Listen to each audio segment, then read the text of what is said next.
Okay, let's get started creating our material. Now the first thing I'm going to do is bring in a couple of textures, and I wanted to show you these textures inside of Photoshop.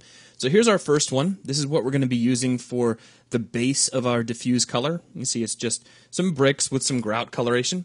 But if we take a look at its alpha channel, it's a darker version, this completely black and white, where the bricks are generally a dark gray and the grout is black. Now I'm not saying you'd have to create a brick texture in this manner, but I just wanted you to be aware of the information that is in the alpha channel because we're going to be making use of it a little bit later. Now let's also take a look at the normal map, which looks like a pretty typical normal map. It's got the multicolor generation, which creates the various levels of bump, but if we take a look at his alpha channel, we have a height map variation of the exact same information. Now this is also going to be used as well, so again, I just wanted to point it out beforehand. Okay, now back over here inside of Unreal. Let's begin in the content browser. I'm going to right-click on one of the empty places anywhere in the main panel of the content browser and choose New Material.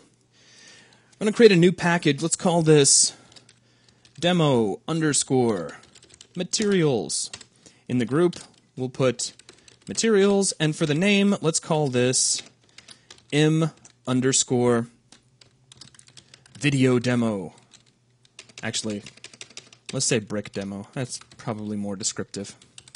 Alright, so now we can press enter, and a couple of things happen. We get a brand new material here in the content browser.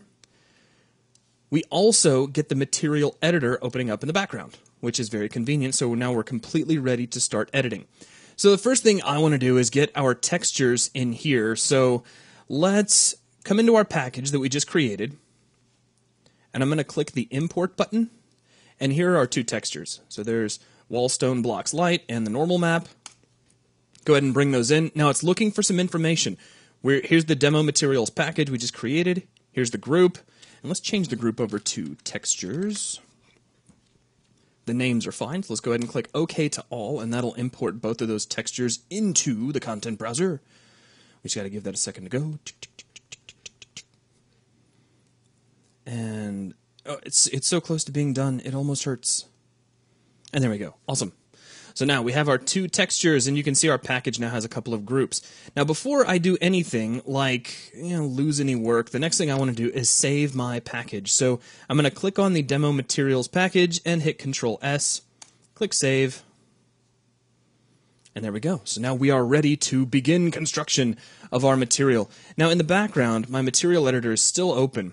So what I'm going to do is select Wallstone Blocks Light, my texture here, go back into the material editor, and I want to create a texture sample that will actually allow us to plug this into the diffuse channel. Now currently, I have hidden out the list of material expressions. So let me go ahead and bring that up so you can see that.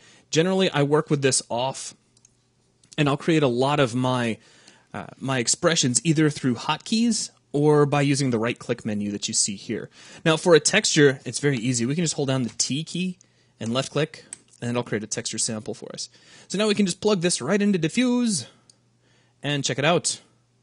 We have a very, very basic material. Really, this is just a texture applied to a surface. This is as simple as it gets. We could put that on a sphere just to kind of show you what it looks like.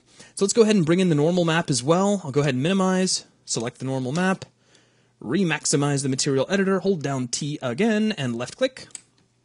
And let's just plug this into normal. And you see we have some bump information. Now if we hold down the L key over here in the preview window, so put focus in preview, hold down L, you can move the lighting around and really see how that normal map is affecting your bump. Now that's good enough for starters. This is probably a good place to kind of pause for a moment. So I'm going to go ahead and end the video. What I want you to do is click on the Apply Changes to Original Material button. And then let's close out of the material editor. Now here in the background, I've got this wall that's got my red bricks on it. Let's go ahead and drag this material onto the wall so we can kind of keep track of our work as we go along. We'll close this, go ahead and save your level and your package, and then we will continue in the next video.